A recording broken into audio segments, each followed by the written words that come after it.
জানিয়ে দেব এই মুহূর্তে হাতে পাওয়া সর্বশেষ গুরুত্বপূর্ণ আপডেট আন্তর্জাতিক সংবাদ। শুরুতেই থাকছে পরবর্তী যুদ্ধে আরও বিধ্বংসী অস্ত্র ব্যবহারের হুঁশিয়ারি ইরানের ইসলামিক রেভলিউশনারি গার্ড কর্পস জানিয়েছে দেশটি এখনও অস্ত্র উৎপাদন অব্যাহত রেখেছে। ভবিষ্যতে নতুন কোনো সংঘাত শুরু হলে আগের তুলনায় আরও বিধ্বংসী অস্ত্র ব্যবহার করা হবে। এবারে জানাবো সিরিয়া নিয়ে উত্তেজনা, এরদোগানকে ইসরায়েলের হুঁশিয়ারি। সিরিয়া তুরস্কের সম্ভাব্য সামরিক উপস্থিতি নিয়ে ইসরায়েল ও তুরস্কের মধ্যে উত্তেজনা বেড়েছে। দখলদার দেশটি তুরস্ককে সিরিয়ায় বিপজ্জনক দুঃসাহসিকতা থামাতে বলেছে। পাল্টা বক্তব্যে সিরিয়ার বেপরোয়া হামলা বন্ধে ইসরায়েলকে আহ্বান জানিয়েছে আঙ্কারা। জানাবো অর্থনৈতিক যুদ্ধের ঘোষণা ট্রাম্পের, আরও একটি পরাজয় বললেন আরাকসি। চলমান যুদ্ধ বন্ধে ইরানের যুক্তরাষ্ট্র আলোচনা বর্তমানে অচল অবস্থায় রয়েছে। এই অবস্থা থেকে উত্তরণের জন্য তেহরানের উপর আরও বেশি অর্থনৈতিক চাপ প্রয়োগের সিদ্ধান্ত নিয়েছে যুক্তরাষ্ট্র। বুধবার ইরানের উপর কঠোর অর্থনৈতিক নিষেধাজ্ঞা আরোপের ঘোষণা দিয়েছে মার্কিন প্রেসিডেন্ট ডোনাল্ড ট্রাম্প। জানাবো রাশিয়ার মুহুর্মুহু ক্ষেপণাস্ত্র হামলায় কেঁপে উঠল ইউক্রেনের রাজধানী কিয়েভে রাশিয়ার ভয়াবহ ব্যালিস্টিক ক্ষেপণাস্ত্র হামলায় অন্তত 12 জন নিহত এবং 30 জনেরও বেশি মানুষ আহত হয়েছেন। স্থানীয় সময় বৃহস্পতিবার ভোরে চালানো এসব হামলায় বেশ কিছু আবাসিক এবং অনাবাসিক ভবন ক্ষতিগ্রস্ত হয়েছে। বিদ্যুৎহীন হয়ে পড়েছে প্রায় 90,000 পরিবার। এবারে থাকছে হরমুজে গোপন রুট, প্রতি রাতে 1 কোটি ব্যারেল তেল বের করে নিচ্ছে যুক্তরাষ্ট্র। ইরান ও যুক্তরাষ্ট্রের পাল্টাপাল্টি নৌ অবরোধের মধ্যেই হরমুজ প্রণালীতে এক বিশেষ গোপন নৌপথ চালু করেছে মার্কিন সামরিক বাহিনী। ওমানের উপকূল ঘেঁষা নতুন এই পথ ব্যবহার করে প্রতিদিন লাখো লাখো ব্যারেল তেল বিশ্ববাজারে পৌঁছে দেওয়া হচ্ছে বলে দাবি করেছে 2 মার্কিন কর্মকর্তা। এবং সর্বশেষ জানাবো 24 ঘন্টায় ইহুদিদের বিরুদ্ধে 81 অভিযান চালানোর দাবি ইয়েমেনে ইসরায়েলি। এবং সর্বশেষ জানাবো 24 ঘন্টায় হুদিদের বিরুদ্ধে 81টি অভিযান চালানোর দাবি ইয়েমেনি সেনাবাহিনীর। ইয়েমেন জুড়ে হুদি অবস্থান এবং যোদ্ধাদের লক্ষ্য করে গত 24 ঘন্টায় 81টি সামরিক অভিযান চালানোর দাবি করেছে দেশটির সরকারপন্থী সেনাবাহিনী। বৃহস্পতিবার এক বিবৃতিতে এ তথ্য জানানো হয়েছে। এতক্ষণ শুনছিলেন শিরোনাম, এবার থাকছে পুরো সংবাদ। দর্শক, অনুরোধ থাকবে ভিডিওতে একটি লাইক দিন, কমেন্টস করে জানিয়ে দিন এই ভিডিওটি কোন জেলা থেকে দেখছেন এবং শুনছেন। ইরান, ইসরায়েল, যুক্তরাষ্ট্র, ফিলিস্তিনি যুদ্ধে আপনি যদি মুসলিমদের সাপোর্ট করে থাকেন তাহলে চ্যানেলটি সাবস্ক্রাইব করে বেল আইকনটি বাজিয়ে রাখুন। পরবর্তী যুদ্ধে আরও বিধ্বংসী অস্ত্র ব্যবহারের হুঁশিয়ারি ইরানের ইসলামিক রেভলিউশনারি গার্ড কর্পস জানিয়েছে দেশটি এখনও অস্ত্র উৎপাদন অব্যাহত রেখেছে। ভবিষ্যতে নতুন করে কোনো সংঘাত শুরু হলে আগের তুলনায় আরও বিধ্বংসী অস্ত্র ব্যবহার করা হবে।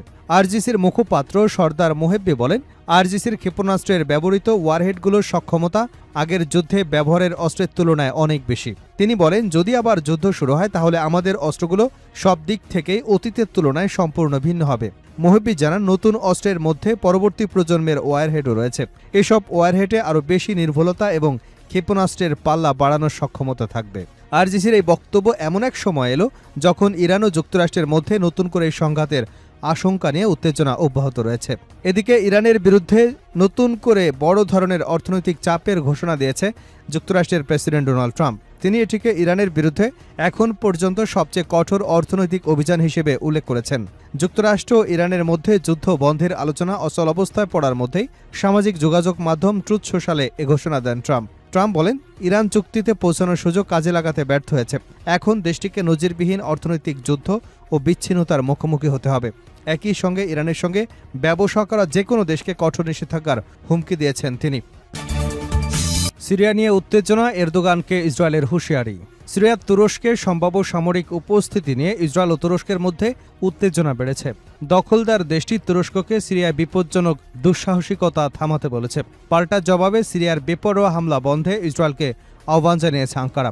গত মঙ্গলবার সিরিয়ার উত্তর পশ্চিমাঞ্চলে আবু আল দুহুর বিমান ঘাঁটিতে বিমান হামলা চালায় ইসরায়েল। সিরিয়ার রাষ্ট্রীয় গণমাধ্যমের তথ্য অনুযায়ী হামলায় রানওয়ে এবং সামরিক সরঞ্জাম রাখার স্থাপনায় ক্ষতিগ্রস্ত হয়েছে, তবে কোনো হতাহতের খবর হাতে আসেনি। ইসরায়েলের দাবি, সিরিয়া ওই ঘাঁটিতে তুরস্কের সেনা মোতায়েনের প্রস্তুতি নিচ্ছিল। ইসরায়েলের প্রধানমন্ত্রী বেনিয়ামিন নেতানিয়াহুর সদর দপ্তর বলছে, তুরস্কের সেনা মোতায়েন হলে তা ইসরায়েলের সঙ্গে বিদ্যমান নিরাপত্তা সমঝোতার স্থিতি অবস্থা লঙ্ঘন করত। তবে তুরস্ক এবং সিরিয়া এ দাবি অস্বীকার করেছে। সিরিয়ার পররাষ্ট্রমন্ত্রী আসাদ আল শাইবানি বলেছেন, আবু আল দুহুরে তুরস্কের কোনো সামরিক ঘাঁটি স্থাপনের পরিকল্পনা ছিল না। তার দাবি, তুরস্কের সামরিক কর্মকর্তারা সেখানে গিয়েছিলেন প্রশিক্ষণ এবং সামরিক সহযোগিতা নিয়ে কাজ করতে। তুরস্কের প্রতিরক্ষা মন্ত্রণালয় জানিয়েছে, মঙ্গলবারের আগে বা হামলার সময় ঘাঁটিতে কোনো তুর্কি সামরিক প্রতিনিধি দল ছিল না। একই সঙ্গে ইসরায়েলকে সিরিয়ায় বেপরোয়া হামলা বন্ধ করবার আহ্বান জানিয়েছে আঙ্কারা। ঠিক এমন সময় দখলদার দেশটির প্রতিরক্ষামন্ত্রী ইসরায়েল কাজ তুরস্কের প্রেসিডেন্ট রিসেপ তাইপ এরদোগানকে সতর্ক করে বলেছেন, সিরিয়ায় তুরস্ককে বিপজ্জনক দুঃসাহসিকতায় টেনে নেওয়া এবং ইসরায়েলের আত্মরক্ষা দৃঢ়তা পরীক্ষা করা উচিত নয়। সিরিয়ায় তুরস্কের প্রভাব বাড়ায় ইসরায়েলের উদ্বেগ বাড়ছে। বাশার আল আসাদ ক্ষমতাচ্যুত হবার পর নতুন সিরীয় নেতৃত্বের সঙ্গে ঘনিষ্ঠ সম্পর্ক গড়ে তুলেছে আঙ্কারা। তুরস্ক সিরিয়ায় সামরিক সক্ষমতা অবকাঠামো পুনর্গঠনে সহযোগিতা করছে। পরিস্থিতি আরও উত্তপ্ত হওয়ার আশঙ্কায় যুক্তরাষ্ট্র হস্তক্ষেপ করেছে। ওয়াশিংটন ইসরায়েল, তুরস্ক এবং সিরিয়ার মধ্যে একটি ডি-এক্সিলেশন বা সংঘাত এড়ানোর যোগাযোগ ব্যবস্থা গড়ে তোলার চেষ্টা করছে। মার্কিন কর্মকর্তারা বলছেন, এই ব্যবস্থায় সামরিক ভুল বোঝাবুঝির থেকে ভবিষ্যৎ সংঘাত ঠেকানো সাহায্য করবে। অর্থনৈতিক যুদ্ধের ঘোষণা ট্রাম্পের আরও একটি পরাজয়, বললেন আরাকসি। চলমান যুদ্ধ বন্ধে ইরানে যুক্তরাষ্ট্র আলোচনা বর্তমানে অচল অবস্থায় রয়েছে। এই অবস্থা থেকে উত্তরণের জন্য তেহরানের উপর আরও বেশি আর্থিক চাপ প্রয়োগের সিদ্ধান্ত নিয়েছে যুক্তরাষ্ট্র। বুধবার ইরানের উপর কঠোর অর্থনৈতিক নিষেধাজ্ঞা আরোপের ঘোষণা দিয়েছে মার্কিন প্রেসিডেন্ট ডোনাল্ড ট্রাম্প। এর প্রতিক্রিয়ায় ট্রাম্পের ঘোষিত ইকোনমিক ডি-ডে অভিযানে ওয়াশিংটনের জন্য আরও একটি পরাজয় বয়ে আনবে বলে মন্তব্য করেছেন ইরানের পররাষ্ট্রমন্ত্রী আব্বাস আরাকসি। এই নিষেধাজ্ঞা ইরানিদের মধ্যে যুক্তরাষ্ট্রের প্রতি শত্রুতা আরও বাড়িয়ে দেবে বলে মনে করছেন আরাকসি। সামাজিক যোগাযোগ মাধ্যম এক্সে আরাকসি লেখেন, তথাকথিত ইকোনমিক ডে আমেরিকার নিজেদের সংকট, ঋণ এবং দ্রুত বাড়তে থাকা সুদের ব্যয় থেকে দৃষ্টি সরানোর একটি কৌশল। ট্রাম্প ট্রুথ সোশ্যালে লিখেছেন, যে কোনো দেশের বিরুদ্ধে নেওয়া সবচেয়ে কঠোর অর্থনৈতিক অভিযান শুরু করবে যুক্তরাষ্ট্র। কিন্তু এই অর্থনৈতিক অভিযান ঠিক কী ধরনের হবে বা কী পদক্ষেপ নেওয়া হবে সে বিষয়ে তিনি বিস্তারিত কিছু জানাননি। ট্রাম্প বলেন, যেসব দেশ তাদের আর্থিক প্রতিষ্ঠান, ব্যবসা, বিমানবন্দর, সরকারি সংস্থাকে ইরানকে যে কোনো ধরনের লাইফলাইন বা টিকে থাকার সহায়তা দেবে, তাদেরকে এই অর্থনৈতিক পরিণতির মুখোমুখি হতে হবে। ট্রাম্প আরও বলেন, তেল পাচার, সোয়াপ লাইন, নগদ অর্থ স্থানান্তর, মানি এক্সচেঞ্জ প্রতিষ্ঠান, জাহাজের নিবন্ধন, নাম সর্বস্ব আড়াল হিসেবে ব্যবহৃত কোম্পানি সবকিছুই এখন বন্ধ করতে হবে। আপনারা জানেন আপনারা কারা। হোয়াইট হাউসের একটি অনুষ্ঠানে সম্ভাব্য নিষেধাজ্ঞা সম্পর্কে জানতে চাওয়া হলে ট্রাম্প বলেন, আমাদের এমন কিছু বিষয় আছে যেগুলোর উপর আমরা নিষেধাজ্ঞা আরোপ করতে পারি। আমাদের খুবই কঠোর নিষেধাজ্ঞা রয়েছে। এখন দেখা যাক কি ঘটে। রাশিয়ার মুহুর্মুহু ক্ষেপণাস্ত্র হামলায় কেঁপে উঠল ইউক্রেন। ইউক্রেনের রাজধানী কিয়েভে রাশিয়ার ভয়াবহ ব্যালিস্টিক ক্ষেপণাস্ত্র হামলায় অন্তত 12 জন নিহত এবং 30 জনেরও বেশি মানুষ আহত হয়েছেন। স্থানীয় সময় বৃহস্পতিবার ভোরে চালানো এই হামলায় বেশ কিছু আবাসিক এবং অনাবাসিক ভবন ক্ষতিগ্রস্ত হয়েছে এবং রাজধানীর একাংশ বিদ্যুৎহীন হয়ে পড়েছে। খবর রয়টার্সের। প্রতিবেদন অনুসারে কিয়েভের সুলোমানিয়াস্ক জেলার একটি 9তলা আবাসিক ভবনের উপরের অংশ ক্ষেপণাস্ত্রের সরাসরি আঘাতে পুরোপুরি ধ্বংস হয়ে গেছে। এই ভবনেই 7 জনের মৃত্যু হয়েছে বলে নিশ্চিত করেছে কিয়েভের মেয়র ভিটালি ক্লিটস্কো। এই মর্মান্তিক ঘটনার পর তিনি শুক্রবারে কিয়েভের জন্য আনুষ্ঠানিক শোক দিবস পালনের আহ্বান জানিয়েছেন। টেলিগ্রামে দেওয়া এক বার্তায় মেয়র ক্লিটস্কো জানান, সোলোমিনাস্কি ছাড়াও কিয়েভের আরও 2টি জেলায় ক্ষেপণাস্ত্র আঘাত এনেছে।